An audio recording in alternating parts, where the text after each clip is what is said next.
PSC ലേണിംഗിലേക്ക് സ്വാഗതം. ഇന്നത്തെ വീഡിയോയിൽ ഓഗസ്റ്റ് മാസത്തിലെ ഏറ്റവും പുതിയ കറണ്ട് അഫയേഴ്സ് ചോദ്യങ്ങളും ഉത്തരങ്ങളും നോക്കാം. കേരള സംസ്ഥാന ചലച്ചിത്ര അക്കാദമിയുടെ പുതിയ എക്സിബിഷൻ ഹാൾ ആരുടെ പേരിലാണ് നാമകരണം ചെയ്തിരിക്കുന്നത്? കേരള സംസ്ഥാന ചലച്ചിത്ര അക്കാദമിയുടെ പുതിയ എക്സിബിഷൻ ഹാൾ ആരുടെ പേരിലാണ് നാമകരണം ചെയ്തിരിക്കുന്നത്? ഉത്തരം ഷാജി എൻ കരുൺ. ഷാജി എൻ കരുൺ. 2026 ലോക ചെസ് ചാമ്പ്യൻഷിപ്പ് വേദി. 2026 ലോക ചെസ് ചാമ്പ്യൻഷിപ്പ് വേദി. ഉത്തരം ജനീവ. ജനീവ. കേരളത്തിലെ ആദ്യത്തെ AI അധിഷ്ഠിത ഡാറ്റാ സെൻറ്റർ നിലവിൽ വരുന്നത് എവിടെ? കേരളത്തിലെ ആദ്യത്തെ AI അധിഷ്ഠിത ഡാറ്റാ സെൻറ്റർ നിലവിൽ വരുന്നത് എവിടെ? ഉത്തരം കോഴിക്കോട്. കോഴിക്കോട്. 2026 ആഗസ്റ്റിൽ പ്രൊഫസർ MK സാനു സമഗ്ര സംഭാവന പുരസ്കാരം ലഭിച്ചത് ആർക്ക്?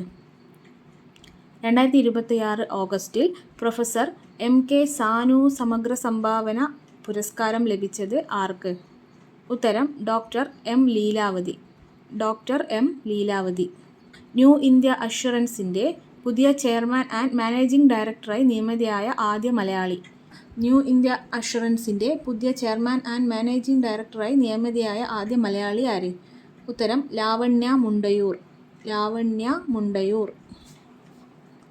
ഇന്ത്യൻ നാവികസേനയുടെ പുതിയ ഉപമേധാവിയായി ചുമതലയേറ്റ മലയാളി. ഇന്ത്യൻ നാവികസേനയുടെ പുതിയ ഉപമേധാവിയായി ചുമതലയേറ്റ മലയാളി. ഉത്തരം vice admiral AN Pramod. Vice admiral AN Pramod. 2026 നടന്ന 23ാമത് കോമൺവെൽത്ത് ഗെയിംസിൽ മെഡൽ പട്ടികയിൽ ഇന്ത്യയുടെ സ്ഥാനം എത്ര?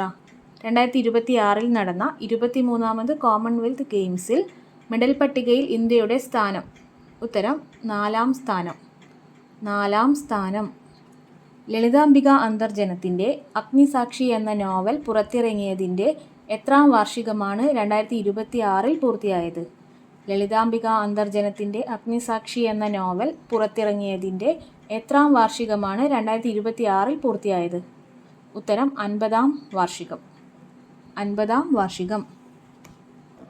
വീഡിയോ ഉപകാരപ്പെട്ടെങ്കിൽ ലൈക്ക് ചെയ്യാനും PSC ലേണിംഗ് ചാനൽ സബ്സ്ക്രൈബ് ചെയ്യാനും മറക്കരുത്.